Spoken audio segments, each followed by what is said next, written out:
Alam mo ba kung ano ang pinaka-dangerous na habit? Hindi pagod, hindi takot, kundi yung madaling sumuko. Pero sa Marines, quitting is not an option. Siguro napagod ka na rin sa trabaho, sa buhay, sa pangarap na parang ang layo-layo pa.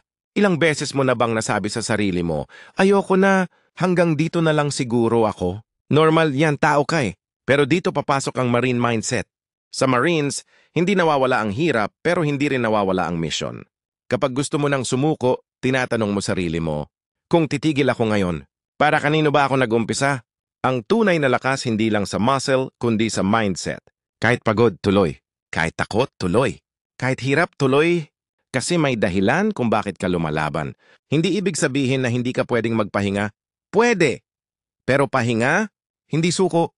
Isipin mo lahat ng sakripisyo mo, lahat ng iyak mo ng tahimik, lahat ng gabing tulala ka sa kisame. Deserve ba talaga ng lahat ng yon na matapos lang sa salitang ayoko na? Kung Marines nga kahit harap sa peligro hindi sumusuko, ikaw pa kaya na pangarap ang kalaban hindi bala? Kung napapagod ka ngayon, tandaan mo to. Marines mindset, pwedeng huminto sandali pero hindi pwedeng sumuko. Kung agree ka, comment tuloy laban sa baba, tapos ishare mo to sa isang kaibigan na gusto nang mag-give up sa buhay.